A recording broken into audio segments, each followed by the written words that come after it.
my channel. My name is Emily, and today I'm going to be showing you several different ways that you can hang ribbon on your Christmas tree. So a couple years ago, the first time I had my own real Christmas tree, I was looking and scouring pictures on Instagram and Pinterest, seeing all these beautiful trees, and what did they all have in common? They all had some sort of a ribbon component. And I really dug in to see if I could figure out how they did that, thinking that it was going to be quite difficult, realizing it is super easy to add ribbon to your tree. If you have a fake tree, it is very simple. So we're going to show you today how to do that, and I'm going to show you several different ways that you can add ribbon to your tree. Ribbon is a great and really inexpensive way to beef up your Christmas tree, give it lots of high-end design, glam, and make it look really full. And you can really use ribbon to completely change the theme and design of your tree, and that can be something that you can switch up every year, keeping your ornaments the same, and it's a really inexpensive little trick. So there are quite a few ways that you can hang ribbon on your tree, and I figured I would show you a couple. My plan this year is to add one bit of ribbon at the beginning, hang all my ornaments, and then fill in with any extra ribbon at the end. Some people like to do it at the beginning, all of their ribbon. Some people like to do all of their ribbon at the end to fill in. I think I'm going to try a mixture this year. So I'm going to start by showing you a couple ways that you can hang it.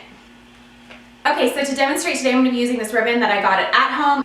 It is a wired edge ribbon. So you always need a wired edged ribbon when you're doing this because it allows you to turn it and shape it the way that you want to put into your tree.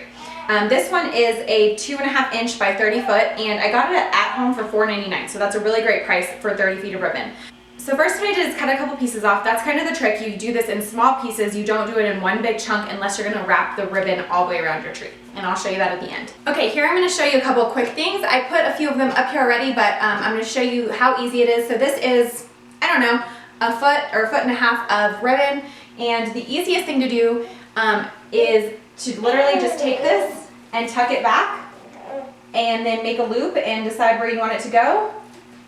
And then just tuck it back again. Is you can do it staggered throughout the tree going different directions, which is typically what I do. And what I think I'm going to do is do this at the beginning of decorating my tree, and at the end I'm going to use one of these other bow techniques to fill in the gaps. So this is really pretty. You can have it as your starting point. You can use different ribbons. You can layer your ribbons, which is also a really nice effect.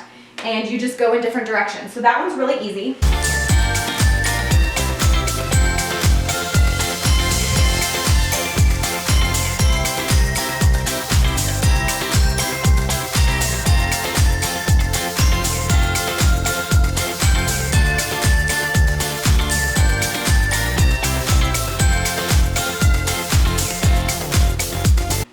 The other one is what I have here, and all I did to create this was wrap this around my hand to create a loop like that, and then you just pull it apart and you have this really pretty curl effect. And you do the same thing where you just find some places to tuck it, and you can even use your tree branches like I mentioned, and then you have a really pretty cascading ring effect.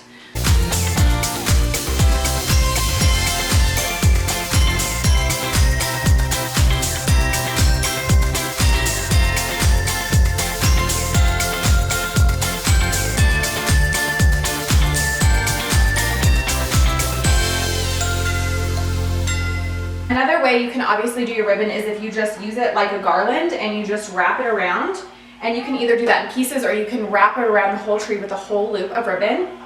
So those are a couple ways. Another thing that you can do with your ribbon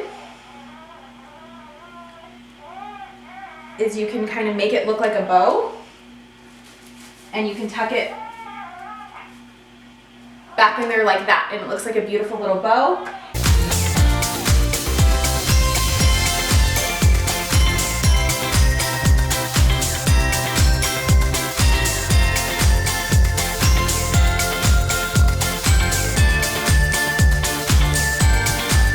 So there's a couple ways you can do the ribbon. You can do all of your ribbon cascading like this at the beginning of decorating your tree, then fill it in with ornaments, or you can fill in the gaps at the end. And so if you were going to fill in gaps, the bows would be a really great idea to fill in at the end.